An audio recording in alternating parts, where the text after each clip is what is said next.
સુરતના પાંડેસરામાં હત્યાની ઘટનાનો મામલો હાલ સામે આવ્યો છે। સુરતથી હાલ આ મહત્વના સમાચાર સામે આવ્યા છે, જ્યાં પાંડેસરામાં હત્યાની ઘટનાનો મામલો પ્રકાશમાં આવ્યો છે। પોલીસે હત્યારા 3 આરોપીને ઝડપી પાડ્યા છે।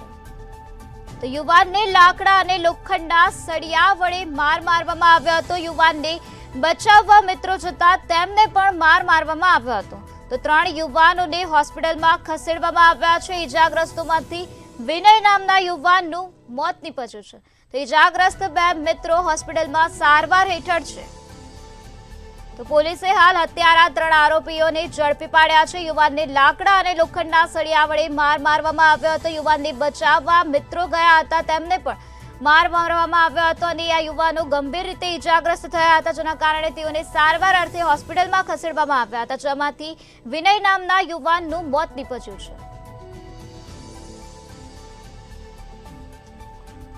તો આ જ મુદ્દે વધુ માહિતી આપવા માટે આપણી સાથે સંવાદદાતા દિવ્યેશ પરમાર જોડાઈ ગયા છે।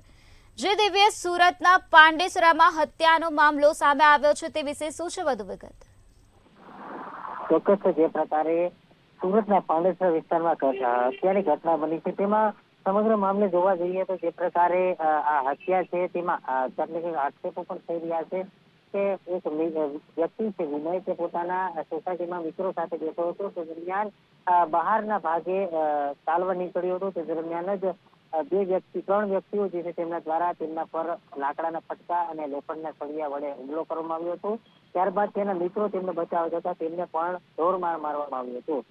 સમગ્ર ઘટનામાં જે માર મારનાર હતા તે ફરાર થઈ ગયા હતા, પરંતુ આ 3ને હોસ્પિટલે સારવાર આપવામાં આવી હતી, જેમાં વિનય નામના યુવાનનું મોત થયું હતું। જેથી પોલીસે સમગ્ર મામલે હત્યાનો ગુનો નોંધી તપાસ શરૂ કરી હતી, જેને લઈને જે હત્યારાઓ છે તે 3 વ્યક્તિઓને ઝડપી પાડ્યા છે, જ્યારે 2 વ્યક્તિઓ જે છે તે હજુ પણ સારવાર હેઠળ હોસ્પિટલમાં દાખલ છે, કારણ કે તેમને પણ ગંભીર રીતે ઈજા પહોંચી હતી। જોકે હાલ 3 જે હત્યારાઓ છે તેમની ધરપકડ કરી અને પાંડેસરા પોલીસે કાયદેસરની કાર્યવાહી હાથ ધરી છે।